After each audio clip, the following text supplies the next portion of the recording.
Halo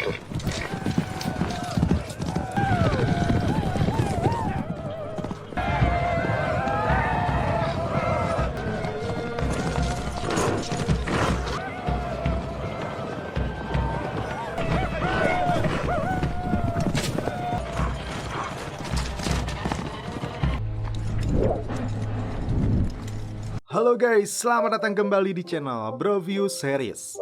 Masih bersama saya Stephen yang akan menjelaskan alur cerita filmnya. Kali ini saya akan menjelaskan alur cerita film yang berjudul Mongol: The Rise of Genghis Khan. Ini adalah sebuah film drama biografi yang menceritakan kisah awal kehidupan Genghis Khan. Dia adalah seorang budak sebelum pergi untuk menaklukkan separuh dunia termasuk Rusia pada tahun 1206. Seperti apakah kisahnya? Langsung saja, sebelum masuk ke ceritanya seperti biasa siapkan apa? Ya tentunya Kopai dan Woodbray untuk menemani kalian dalam menonton alur cerita film ini. Dan sekarang kita masuk intro.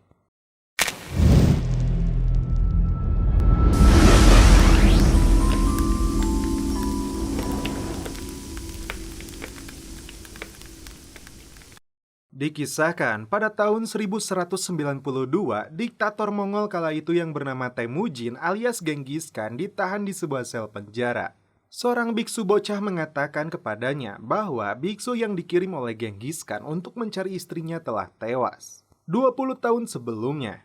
Temujin yang kala itu berusia 9 tahun, dia diajak ayahnya yang bernama Esugei untuk menuju suku Merkit mencari istri untuknya. Kala itu, ayahnya menculik ibunya dari suku Merkit, dan setelah berdamai, kini anaknya harus dijodohkan dengan wanita dari suku yang sama. Di tengah perjalanan, rombongan beristirahat di rumah sahabat Esugei yang bernama Daisachen dari suku Olkonut. Temujin sempat bertemu dengan seorang bocah wanita yang bernama Borte. Malam harinya, Temujin mengatakan kepada ayahnya, dia ingin mencari pengantin di tempat ini saja. Namun ayahnya menolak karena suku ini dianggap lemah dan dia sudah berjanji kepada suku Merkit. Tak kehilangan akal, Temujin meminta kepada ayahnya untuk melakukan latihan. Di keesokan hari, semua gadis di suku ini dikumpulkan. Esugei memberikan beberapa kriteria wanita yang harus dia pilih yang kelak akan dijadikan sebagai pasangannya. Selain mata sipit dan tarang yang lega bagaikan lapang sepak bola, kaki yang kuat akan membuat seorang lelaki bahagia. Tak diduga, Temujin langsung menunjuk Borte sebagai calon istrinya. Ayahnya tidak bisa menolak lagi keinginan anaknya ini. 5 tahun lagi mereka akan dinikahkan. Sebagai simbol pertunangan mereka, Temujin memberikan tulang garpu gagak putih kepada Borte. Saat meninggalkan suku ini, ayahnya dibuat pusing karena suku Merkit akan menganggap ini sebagai penghinaan. Namun akhirnya, Esugei sadar seorang lelaki harus memilih istrinya sendiri. Dalam perjalanan pulang, mereka dihadang cuaca buruk. Petir yang menyambar dianggap bangsa Mongol sebagai pertanda Dewa Tengri sedang marah. Setelah cuaca membaik, rombongan melanjutkan perjalanan kembali. Kali ini, mereka bertemu dengan suku Tartar yang merupakan musuh mereka sejak lama. Untuk menghindari pertumpahan darah, mereka saling bertukar susu. Esugei bahkan dengan rela memberikan sebagian dagingnya. Tak diduga, saat melanjutkan perjalanan, Esugei terjatuh dari kudanya. Susu yang diberikan suku Tartar itu ternyata mengandung racun. Di sini, Esugei pun tewas.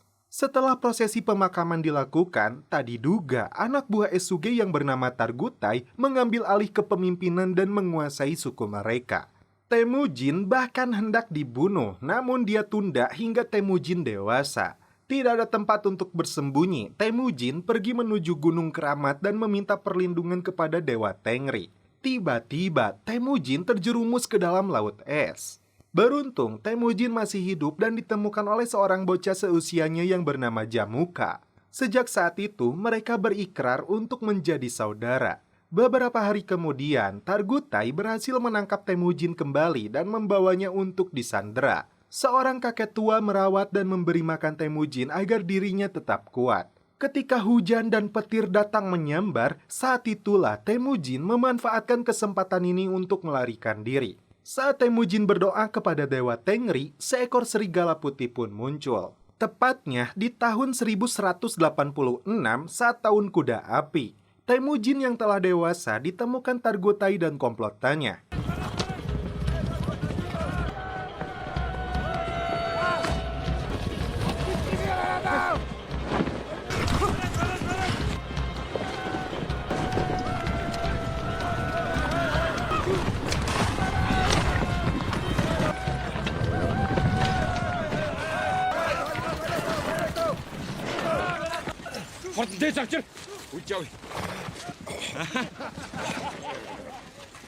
Dia diseret kembali untuk disandra persis saat dirinya masih bocah.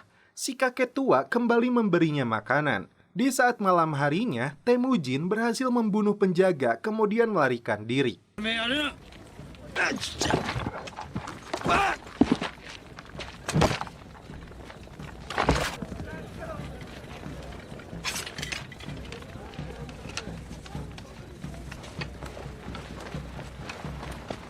Pagi hari, Temujin menemukan sekelompok kuda. Sang pengembala yang bernama Borcu membantu melepaskan kayu yang mengikat tangan dan lehernya. Bahkan dia memberi seekor kuda untuk Temujin. Temujin bertekad membalaskan dendam kematian ayahnya dan mengambil kembali yang sudah menjadi haknya, yaitu menjadi kepala suku Mongol dari klan Borjigin. Sebelum itu, Temujin datang kembali menemui tunangannya yaitu Borte. Setelah bertahun-tahun menunggu Borte yang kini tumbuh dewasa masih dengan setia menanti kedatangannya. Setelah resmi menikah, Temujin langsung membawa istrinya itu bertemu dengan ibunya. Keluarganya tampak senang karena Temujin pintar memilih istri. Tiba-tiba di saat malam harinya, komplotan Childu dari suku Merkit datang untuk menangkap Temujin dan istrinya. Di pagi hari, Temujin dan Borte yang sedang indehoi dikejutkan dengan kedatangan suku Merkit. Aksi kejar-kejaran pun terjadi.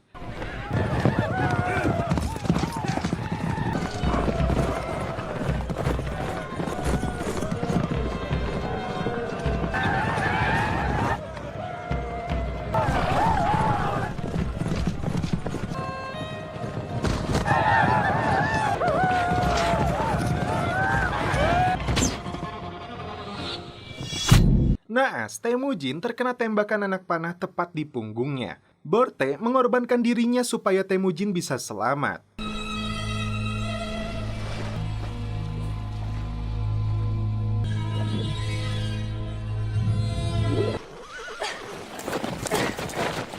Childu datang untuk membalas dendam karena saat itu Esugei telah menculik tunangannya yang kini menjadi ibu Temujin. Temujin yang terluka parah berhasil diselamatkan oleh ibunya. Setelah pulih, Temujin menemui sahabat lamanya yaitu Jamuka untuk meminta pertolongannya membawa kembali Borte dari suku Merkit. Beberapa bulan kemudian, mereka berangkat dengan mengerahkan seluruh pasukan. Sesampainya di wilayah suku Merkit, ini yang terjadi.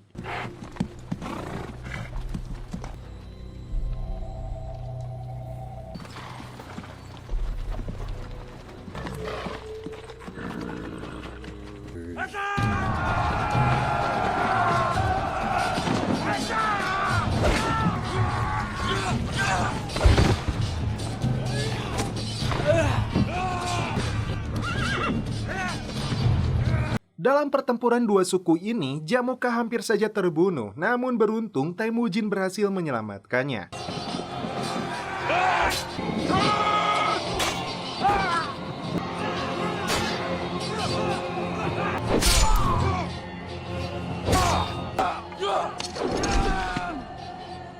Dengan menggunakan topeng milik suku Merkit, Temujin mencari keberadaan Borte. Beberapa musuh sempat menciduknya, tapi Temujin berhasil melumpuhkannya.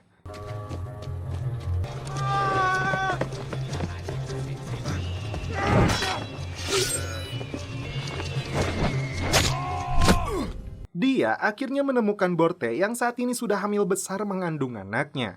Di saat perayaan kemenangan, Jamuka meminta Temujin untuk menjadi wakilnya. Di sisi lain, Temujin menunjukkan kemurahan hatinya, dia membagikan sebagian harta jarahan untuk prajurit dan keluarganya. Berbeda dengan Jamuka yang meraupnya untuk kekayaan diri sendiri. Taichar yang merupakan saudara Jamuka tidak suka dengan sikap Temujin. Pagi hari, saat mereka masih terlelap tidur, Temujin diberi dua pilihan oleh istrinya, memilih dia atau Jamuka. Selang beberapa jam, Jamuka terkejut karena Temujin telah pergi membawa dua anak buahnya yang bernama Altan dan Daritai.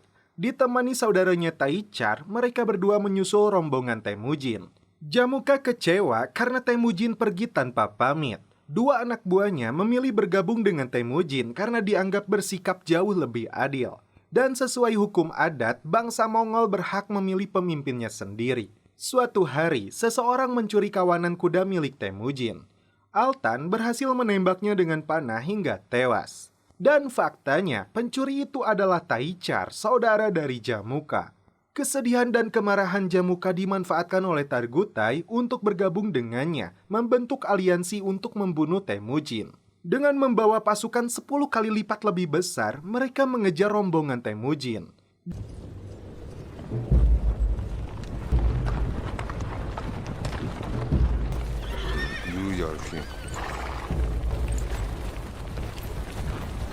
Di atas pegunungan, Temujin membentuk benteng pertahanan, sedangkan istri dan anak mereka lebih dulu pergi menyelamatkan diri. Pertarungan sengit pun terjadi.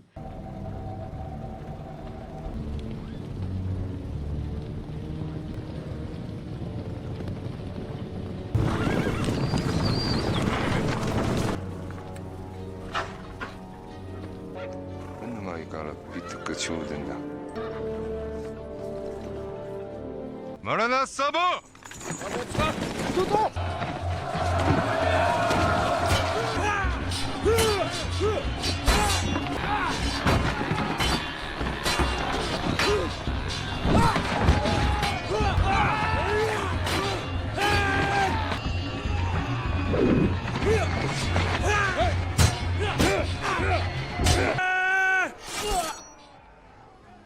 Meskipun jumlah pasukannya jauh lebih sedikit, Temujin mampu meladeni musuh hingga dirinya seorang diri yang tersisa.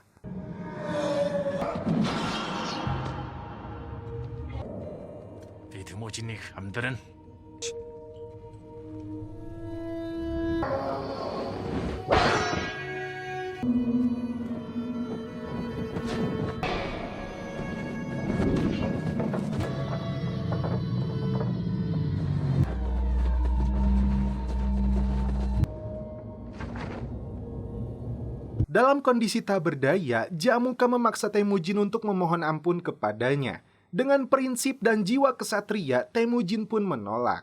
Temujin dan beberapa anak buahnya diseret, bagaikan seekor binatang. Dia dijadikan budak untuk diperjualbelikan.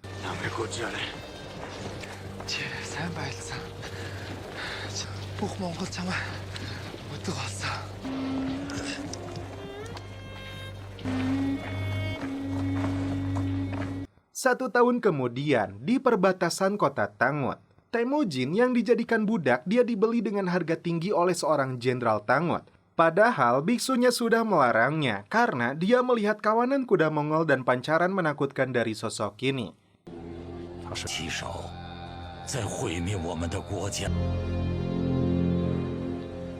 Kembali ke scene awal. Temujin ditempatkan di sebuah sel tahanan dan dipertontonkan kepada rakyat Tangut bahwa orang Mongol ini akan menghancurkan kerajaan mereka. Biksu tua yang sudah membaca firasat Temujin akan menghancurkan kerajaan Tangut, dia memintanya untuk mengampuni biara mereka. Temujin meminta biksu itu untuk mencari keberadaan istrinya dan menyerahkan tulang gagak putih kepadanya. Berjalan berhari-hari, biksu tua ini tidak mengenal lelah untuk menuju suku Temujin. Naas, biksu ini sudah tidak sanggup lagi hingga akhirnya dia tewas di sebuah gurun pasir. Borte yang seakan mendapat firasat, dia pergi dengan anaknya Juchi menemukan keberadaan biksu itu dengan kalung tulang milik Temujin. Tiba-tiba satu konvoi saudagar menemukan mereka. Dan ternyata orang ini yang telah menjual Temujin kepada Jenderal Tangut. Untuk ikut dalam rombongannya, Borte harus menyerahkan sejumlah uang. Karena dia tidak memiliki uang sepeser pun, maka Borte harus rela menjadi istrinya. Borte berhasil menemukan keberadaan Temujin. Dia berusaha menutupi kesedihannya. Kunci sel berhasil Borte dapatkan setelah menyuap petugas. Setelah berhasil keluar, Borte membawanya menaiki sebuah kereta. Terlihat adik Juchi yang bernama Mongen hasil pernikahannya dengan saudagar itu. Dan akhirnya setelah sekian lama menunggu, Temujin pun bisa celepot. Kebersamaan mereka tidak berlangsung lama karena Temujin ingin menunaikan cita-citanya sebagai bangsa Mongol. Kembali berdoa kepada Dewa Tengri, Temujin bertekad untuk menyatukan bangsa Mongol meskipun dia harus membunuh dari setengah populasinya. Pantang untuk membunuh wanita dan anak-anak. Jangan pernah lupakan hutangmu ke warung Maeti. Berperang hingga titik darah penghabisan dan jangan pernah mengkhianatikanmu. Tahun 1196 di Tahun Naga Api. Cita-cita Temujin untuk menyatukan bangsa Mongol tidak sejalan dengan Jamuka yang terus memecah belah bangsa ini. Dengan ribuan pasukan yang setia dan satu prinsip dengannya, Temujin melakukan pertempuran terakhirnya dengan Jamuka yang memiliki ratusan ribu pasukan melebihi dirinya.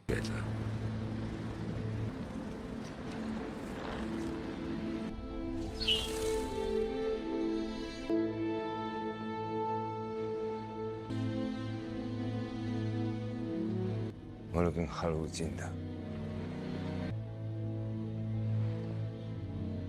저는 시각으로 cinta. 내가 두꺼워한가?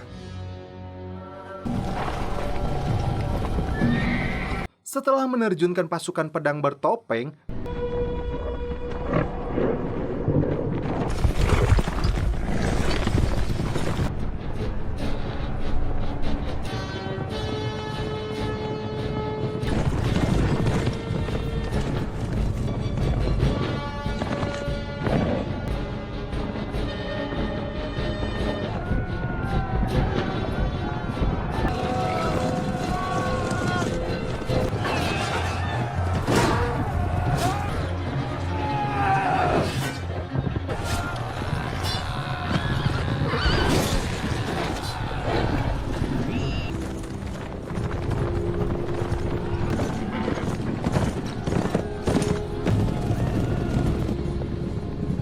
Temujin melakukan serangan kejutan dari prajurit pemanahnya.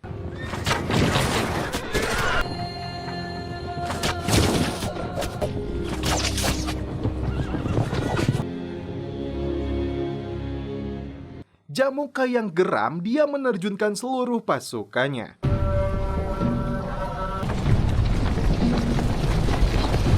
Tiba-tiba, awan pekat menyelimuti lokasi peperangan.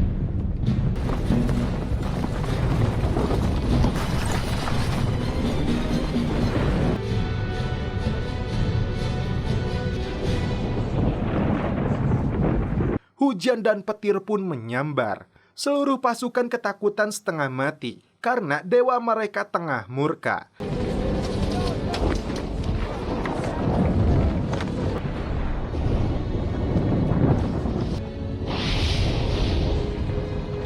Hanya Temujin alias Genghis Khan yang gagah berani di atas kudanya. Dalam serangan tak terduga ini, Temujin berhasil memenangkan peperangan. Singkat cerita, Targutai tewas oleh anak buahnya sendiri karena mencoba melarikan diri. Namun Temujin tidak bisa membiarkan orang yang mengkhianatikannya sendiri dan akhirnya mereka juga dieksekusi mati. 100 kuda dan tenda di dekat Temujin diberikan kepada si kakek yang telah berjasa kepadanya.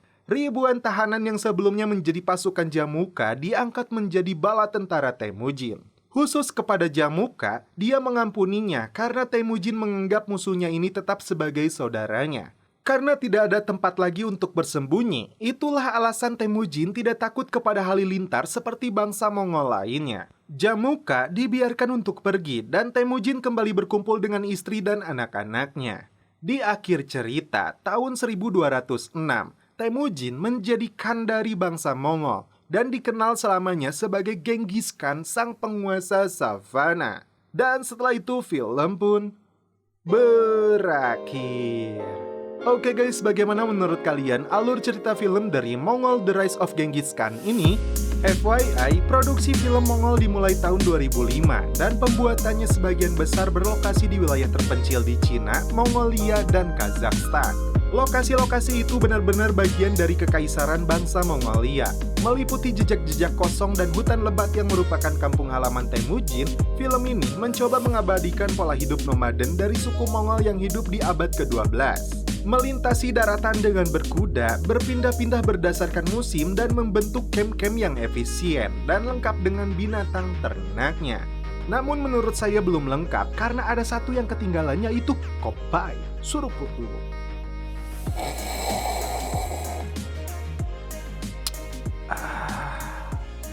Mantap. Oke guys, cukup sekian alur cerita film ini. Salam penutup seperti biasa dari kami. Mohon maaf bila ada kata-kata yang kurang berkenan di hati kalian. Mohon dimaafkan ya. Salam perfilman duniawi. keep enjoy.